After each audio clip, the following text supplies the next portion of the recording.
Imagínate esto, estamos en el año 1347. La vida en Europa es dura, es la vida que conoces. Te levantas, trabajas en el campo, vas a la iglesia. Las noticias viajan lentas, a caballo, en barco. Pero de repente empiezan a llegar rumores. Barcos de Oriente hablan de una enfermedad terrible que mata en días. Al principio lo ignoras, los rumores se acercan. En Mesina han atracado barcos genoveses. Algo va muy mal. Marineros muertos, marineros agonizando, hinchazones negras en cuello y axilas. Supuran pus y sangre, delirios y fiebre. La enfermedad salta a tierra. Para entender cómo se lió tan parda, tenemos que viajar un poco más atrás en el tiempo y más lejos en el mapa. La culpable era una bacteria Yersinia pestis. En el siglo XIV, nadie sabía de bacterias. Para ellos la enfermedad era un misterio, un castigo divino o una fuerza maligna. La bacteria vivía en las pulgas en los roedores, sobre todo en las ratas negras. Ratas, pasajeras perfectas, se colaban en bodegas de barcos mercantes y en caravanas. Foco original: estepas de Asia Central, hoy Kirguistán, alrededor de 1330. Desde allí se expandió por las rutas comerciales, especialmente la ruta de la seda. Punto de inflexión: el asedio de Caffa. Según cronistas, los mongoles usaron la guerra biológica, catapultaron cadáveres infectados sobre las murallas. Genoveses escaparon en barcos sin saber lo que llevaban. Huyeron por el Mar Negro, atravesaron el Bósforo y navegaron el Mediterráneo.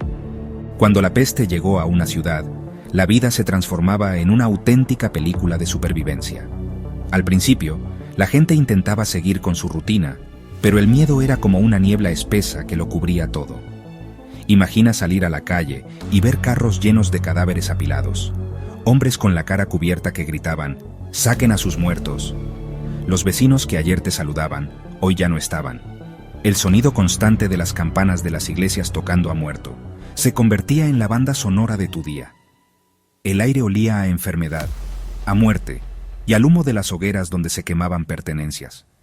Se cuenta que padres abandonaban a sus hijos y los hijos a sus padres. Los médicos se negaban a visitar a los pacientes, los sacerdotes a dar la extrema unción.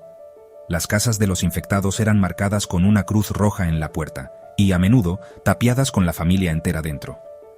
La economía se paralizó. Los talleres y los comercios cerraron, los campos se quedaron sin cultivar. Los ricos fueron los primeros en huir y los nobles se marchaban a castillos y fincas en el campo. Pero para la inmensa mayoría no había escapatoria. Estaban atrapados. Su única opción era rezar, encerrarse en casa y esperar que la muerte pasara de largo. La vida se redujo a eso, una espera angustiosa.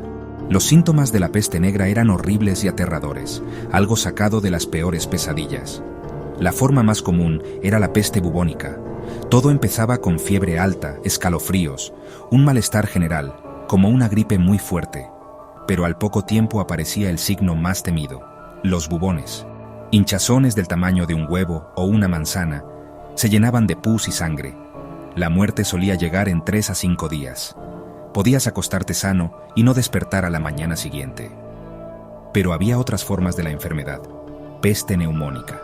Afectaba a los pulmones y se contagiaba por el aire, por tos o estornudos. Peste septicémica.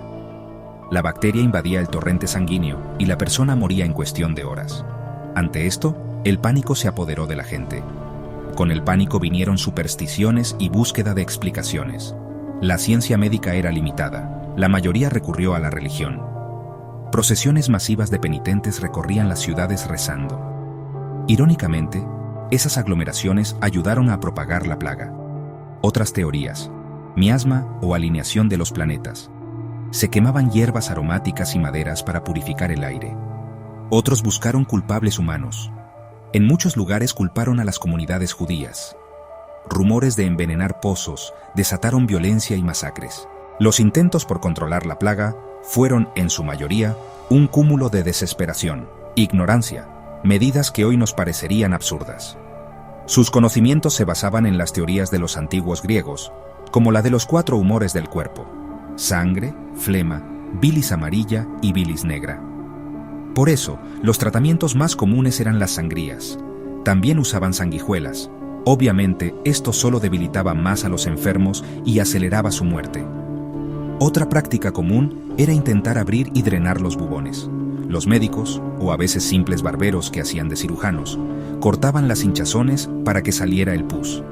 Luego, aplicaban cataplasmas hechas con ingredientes de lo más extraños: excrementos secos, arcilla, higos. Para protegerse, algunos médicos empezaron a usar una vestimenta que se ha convertido en un icono del terror: una túnica larga de cuero, guantes, un sombrero y, lo más llamativo, una máscara con forma de pico de pájaro.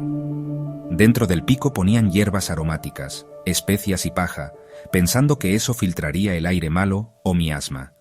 Una de las primeras y más importantes fue la cuarentena. La palabra viene del italiano 40 giorni, que significa 40 días. Cuando un barco llegaba a un puerto, se le obligaba a esperar anclado a distancia durante 40 días. Se crearon comités de salud que tenían el poder de cerrar casas, confinar a los enfermos y organizar la recogida de cadáveres. Se intentó mejorar la limpieza de las calles, ordenando que se retirara la basura y los animales muertos. A pesar de todos estos esfuerzos, la mayoría de estas medidas llegaron demasiado tarde o no se aplicaron con el rigor suficiente. Aunque la peste negra afectó a toda Europa, desde las aldeas más pequeñas hasta los castillos más aislados, fueron las ciudades los lugares donde la catástrofe alcanzó sus cotas más apocalípticas. Eran lugares superpoblados, con calles estrechas y sucias, sin un sistema de alcantarillado decente. La basura atraía a miles de ratas. Cuando la bacteria Yersinia pestis entraba, su propagación era explosiva e imparable. Florencia, una de las ciudades más ricas y cultas, fue una de las más castigadas. Giovanni Boccaccio la describió en El Decamerón. París. La peste llegó en 1348. Cronistas hablan de que morían hasta 800 personas al día. Los cadáveres se amontonaban en las calles o se lanzaban a fosas comunes gigantes. Londres. Hamburgo, Barcelona, Venecia.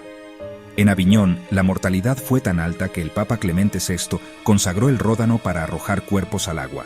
Algunas aldeas y pueblos pequeños simplemente desaparecieron del mapa. La plaga no hacía distinciones. La gran pregunta es, ¿cómo diablos terminó una pesadilla de esta magnitud? La respuesta no es sencilla. No hubo un día en que la gente se despertara y la peste hubiera desaparecido por arte de magia. La primera y más devastadora oleada, 1347, no terminó porque la gente encontrara una cura. Simplemente se fue apagando poco a poco. La enfermedad se quedó sin combustible. Mató a tanta gente que el número de vulnerables disminuyó drásticamente.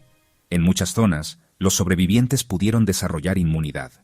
Medidas rudimentarias empezaron a ayudar. Cuarentenas, aislamiento.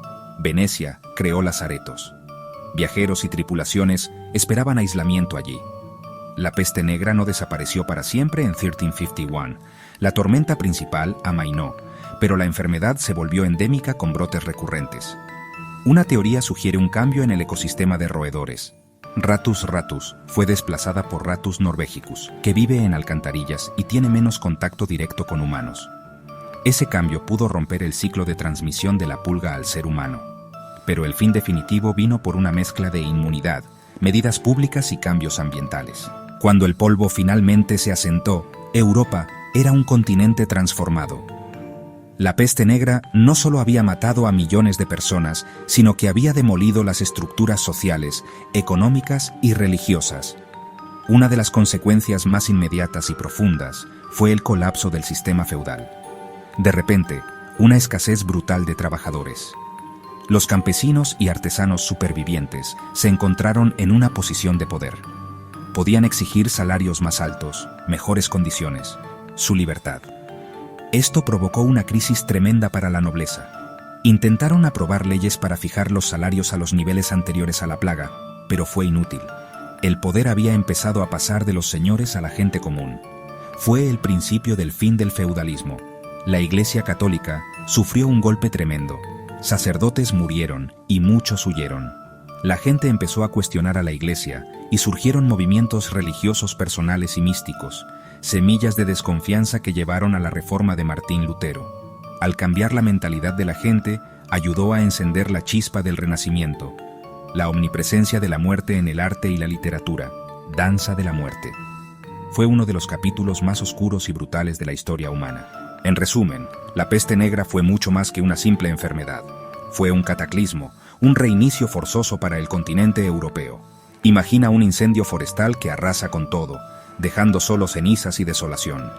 Pero de las cenizas surgieron semillas. De esa destrucción masiva surgió un mundo nuevo. La plaga fue ese incendio devastador que se llevó por delante a casi la mitad de la población, destruyendo familias, comunidades, un modo de vida que parecía inmutable.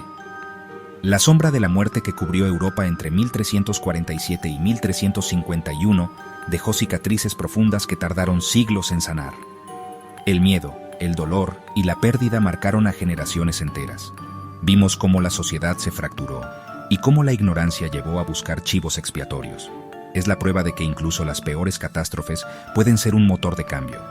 Nos enseña sobre la resiliencia del espíritu humano. Fomentó, por pura necesidad, los primeros pasos en la salud pública y la medicina. Ayudó a encender la chispa de hoy, recordándonos el poder transformador de las grandes crisis de la historia. Esta es la historia de cómo esa sombra lo cambió todo.